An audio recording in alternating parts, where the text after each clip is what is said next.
The meeting of two personalities is like the contact of two chemical substances.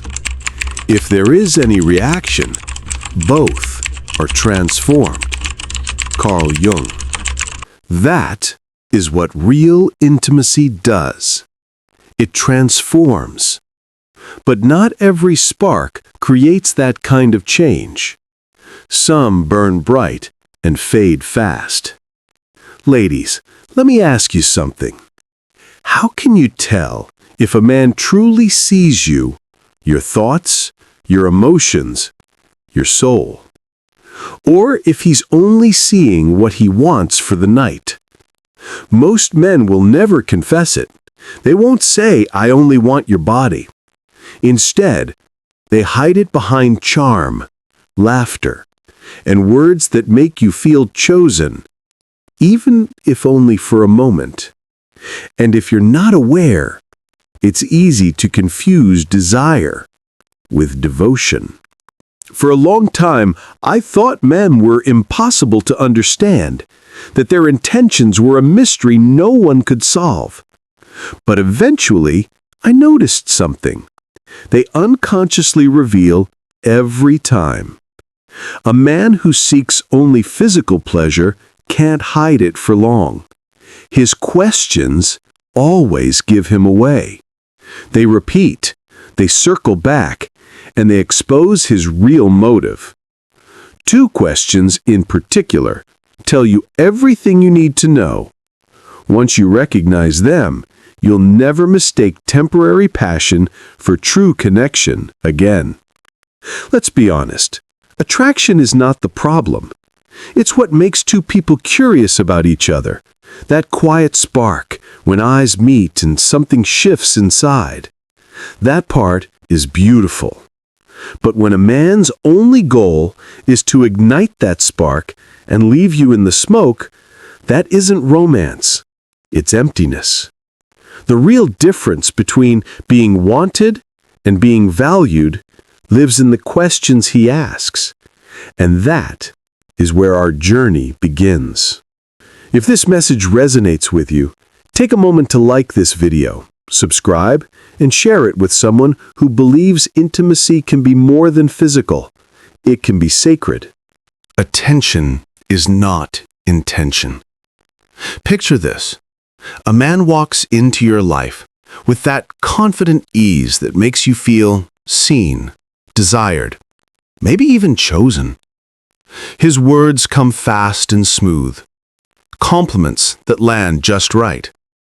Messages that arrive at the perfect moment. His eyes linger a second too long. And for a while, you think, he really likes me. But then, just when your guard begins to lower, he disappears.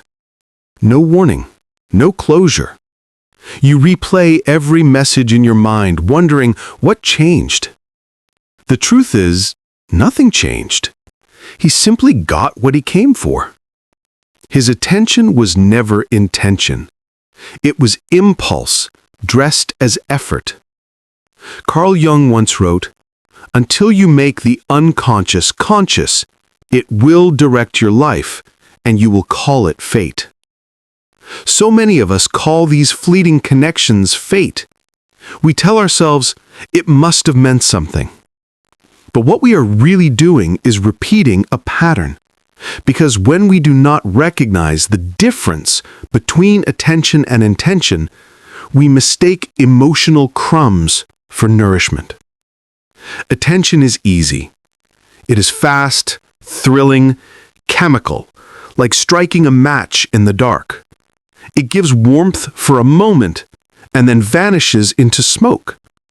That is why it feels addictive. Attention feeds the ego, not the soul. It says, see me, want me, chase me. Intention, on the other hand, is slow. It's quiet. It builds. It does not flood you with adrenaline. It brings you peace. Intention says, I am here because I see you. It is not about the rush of being wanted, but about the deep calm of being known. Men who operate from pure attention rarely realize they are being transparent. Their unconscious motives speak louder than their words. Their questions repeat the same rhythm: short, shallow, and self-serving. They circle around the same two topics because they are not truly curious about who you are. They are scanning for opportunity. In Jungian psychology, this is the dance between the persona and the shadow. The persona is the mask, the charming and polished side he presents. But underneath, the shadow drives his actions, whispering, "Take, possess, validate yourself through her." When a man has not made peace with his own shadow, his need for attention becomes a way to avoid intimacy. He seeks you not to connect, but to escape himself. And here's the paradox. Women who have not made their own unconscious conscious often mirror the same pattern. We crave intensity because it feels alive, but intensity is not intimacy. Jung warned that what we call chemistry often hides projection. It's the moment when our unhealed parts recognize themselves in someone else's wounds. So the first step is awareness. Don't blame yourself for falling for charm. Recognize what it activates in you. Because when you start seeing attention for what it is, short-term energy, you stop feeding your life with illusions. Attention is a spark. Intention is a fire that lasts. One burns fast, the other sustains warmth. The next time someone showers you with interest, pause. Ask yourself, does this feel like effort or excitement, stability or stimulation? The answer will tell you everything about where it's headed. And this is where our journey truly begins. Because once you understand that attention is not intention, you start noticing the small cracks, the way a man's curiosity always drifts towards certain kinds of questions. And that brings us to the first red flag, the one that always gives him away. The way he talks about time. Red flag number 1. Time questions. Think about the first questions a man asks you. When are you free? What are you doing later? Can I see you tonight? At first, they sound harmless, even flattering. Someone is showing interest, trying to make time for you. But if you listen carefully, you will notice something subtle. These questions are not really about you. They are about availability. They do not aim to understand your rhythm or your world. They are measuring one thing: access. A man driven by impulse does not ask to know who you are. He asks to see when the door is open. That is not curiosity. That is convenience. Carl Jung would call this libido in its raw form, an instinctive force seeking release rather than relationship. In Jung's psychology, this same energy can be elevated into connection, creativity, and love, but only when consciousness transforms instinct into awareness. A man who has not yet done that inner work will continue to pursue stimulation instead of depth. Modern research echoes this in a fascinating way. Dr. Helen Fisher, a biological anthropologist at Rutgers University, found that lust and emotional attachment activate two completely different systems in the brain. Lust lights up the regions connected to reward and short-term pleasure, while love stimulates the areas responsible for trust and long-term bonding. The human brain literally behaves differently when it seeks connection versus when it seeks satisfaction. So when a man's energy feels rushed and urgent, when his words sound like, "What are you doing tonight?" it often reflects a mind still operating from impulse, not intention.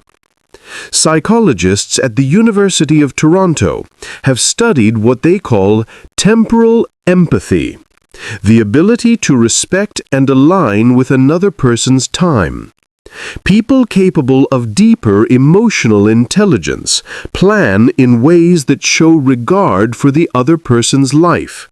They do not force their own schedules onto someone else. In contrast, those who lack this awareness treat time as a transaction. They want the moment, not the meaning. You can sense this difference in a man's tone. A man with genuine interest might ask, "How has your week been?" Or, "What are you looking forward to this month?"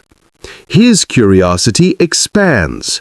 It wants to understand the person behind the plans. But the man who is only chasing access repeats the same pattern. "When are you free? What are you doing later?" The rhythm is predictable because it is not born from emotion but from habit. Attachment theory helps us see why. According to Dr. Amir Levine and Rachel Heller, authors of Attached, avoidant individuals often use timing as a tool of control. They reach out when it suits them and disappear when closeness feels uncomfortable. That inconsistency creates the illusion of mystery, but in truth it is emotional avoidance disguised as spontaneity. Jung would call this the shadow in motion, the hidden fear of intimacy expressed through erratic behavior. The man who fears being known will seek you only when he can stay unexposed. So pay attention to how he speaks about time. Does he plan with intention, or does he hover around your availability like a passing visitor? Does he want to integrate into your life, or does he simply wait for a gap in your schedule? The answers reveal his depth long before his words do. If he always asks about tonight, you are not his priority, you are his convenience. But if he speaks of the weekend, or asks how your days look ahead, he is trying to build something that requires thought, care, and respect for your world. Urgency is not effort. The man who values you will not rush your time, he will make room for it. Take a quiet moment and think about the last few conversations you had with someone who seemed interested in you. What did his questions revolve around? Did they expand your sense of self, or did they shrink it down to a window of time? Notice the energy behind his curiosity. Then ask yourself honestly, am I responding to connection or reacting to attention? The answer will tell you exactly what kind of love you are allowing into your life. And yet, some signs are harder to notice because they sound sweet. They sound like care, but they are not. They are comfort questions, and they can be just as revealing. Red flag number 2. Comfort questions. There is a kind of man who knows exactly how to sound caring. His words are soft, his tone gentle. Did you eat? Are you tired? Did you get home safe? They are questions that feel warm, thoughtful, even protective. But over time, you start noticing something strange. He never remembers what you answered. He never follows up. He never does anything that would require effort.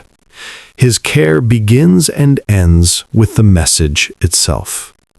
That is the illusion of comfort, affection without consistency. These small gestures are not real connection, but emotional performances. They imitate intimacy, They make you feel wanted for a moment, but they do not grow into anything solid. What he gives is not love. It is temporary reassurance. And if you have ever been lonely, it can feel addictive. Modern relationship research reveals why this happens. Psychologist John Gottman found that trust is built through consistent bids for connection. In simple terms, emotional safety grows when actions match words. But when care is offered inconsistently, the brain experiences confusion, not comfort. This inconsistency releases both dopamine and stress hormones, which is why people often feel drawn to those who make them anxious. The cycle of tension and relief feels like passion, but it is instability disguised as chemistry.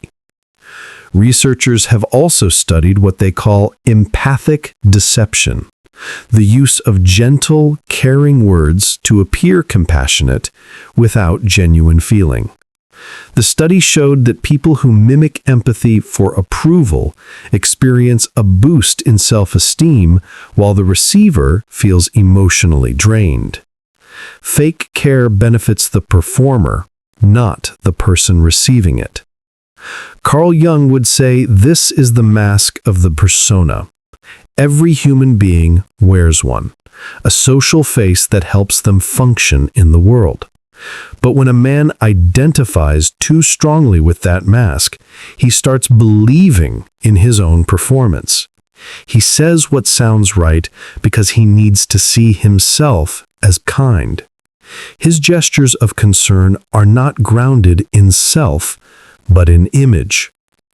Behind this persona hides the shadow, the part of him that fears rejection, dependence, or vulnerability. Real care demands presence, and presence feels dangerous to someone who has never faced his own emotional depth. So he plays the role of the caring man to create closeness without exposure. It is not always malicious, it is unconscious. He is acting out the script of emotional avoidance, written long before you met him.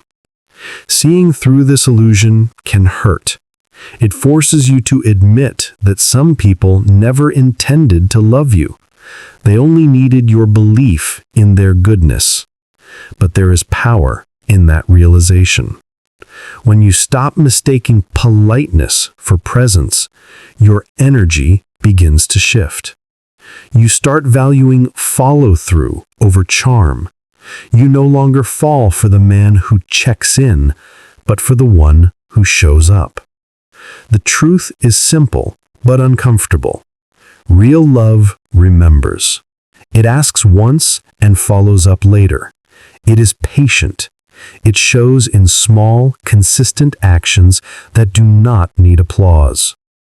Words might attract, but presence sustains. So the next time someone asks, "Are you tired?" or "Did you get home safe?" pause before your heart answers. Ask yourself, does his care extend beyond this conversation? Does it have memory, weight, or repetition? Because if it does not, it is not care. It is comfort marketing itself as love. Once you see that, the illusion fades. You realize that empty kindness is just another form of control, and that silence after sweetness is the loudest truth of all. In mythic terms, false care is like a mirage, a reflection of water that vanishes the moment you reach for it. But once you learn to tell illusion from nourishment, you stop crawling towards mirages. You start walking towards rivers. And that awareness prepares you for what comes next. The signs of genuine intention. The questions that reach for your mind, your dreams, and your future. Green flags, mind, dreams, and future. You know that quiet ache that comes after being disappointed too many times? When you realize he liked the way you made him feel, but never cared to know who you were? That is the moment the soul begins to awaken. Because what hurts most is not being unloved, but being half seen. You start to understand that attention is easy to find, but understanding is rare. A man who truly wants you will ask differently. His curiosity feels alive, not rehearsed. He will not ask when you are free, he will ask what makes you feel free. He will not ask what you are doing later, he will ask what you are becoming. His questions are not meant to pass time, but to enter your world. He listens not to respond, but to recognize. Carl Jung believed that love, in its purest form, is a path toward individuation, the process of becoming whole. Real intimacy, he said, forces two people to meet not as masks, but as souls. When a man has begun his own journey toward awareness, his energy changes. He is not afraid of silence.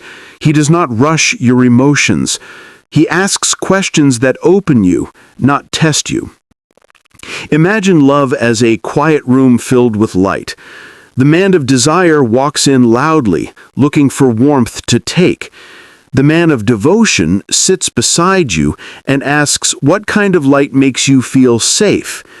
He wants to know the story behind your scars, not to fix them, but to understand how they shaped your strength. Psychologists call this self-expansion, the experience of growing through connection. Dr. Arthur Aaron's research shows that relationships based on curiosity and shared dreams lead to deeper happiness than those built on routine affection. Jung would have seen this as the sacred dance of the anima and animus, the inner feminine and masculine energies meeting through mutual awareness. When a man has met his own inner feminine, he no longer fears emotion. He can listen without trying to control. Picture it like two rivers meeting. The first rushes in with noise and force, flooding everything in its path. The second flows gently, merging without losing itself. That is what real love feels like. It does not consume you, it complements you. It does not demand you to shrink, it invites you to expand. A man with true intention will always want to understand what gives meaning to your life. What inspires you lately? What gives you peace? What kind of life do you dream of building? These questions do not seduce the body, they speak to the soul. They are green flags because they come from awareness, not from hunger. Jung often said that every relationship is a mirror. The people we meet reflect the parts of ourselves we have yet to understand. The moment a man begins asking about your dreams, your inner world, and your peace, it is often because you have started to honor those parts within yourself. You attract in others what you have finally awakened in you. And that is why the most beautiful connections are calm. They are not chaos disguised as passion. They are not storms that leave you empty. They are like morning light after a long night, gentle, steady, clear. If his presence brings peace to your nervous system instead of confusion to your mind, that is the kind of man who has done his inner work. He will not ask to possess you. He will ask to walk beside you. He will not chase your body. He will listen for your truth. Desire wants to own. Devotion wants to understand. One says, "When are you free?" The other says, "What fulfills you?"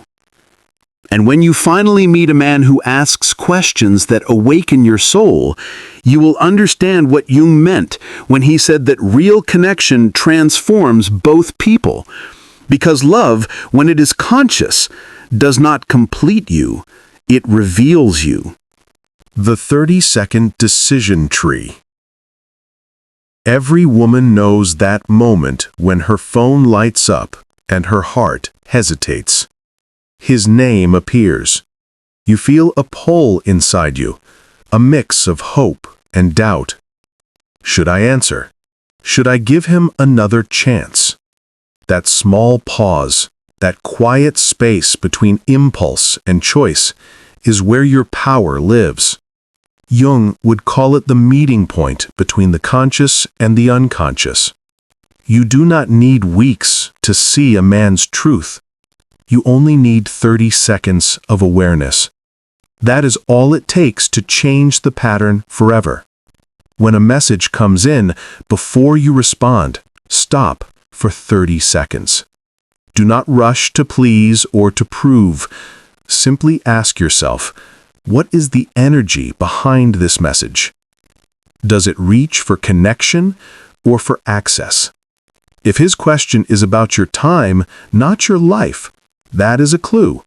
If it sounds like care but feels hollow, that is another.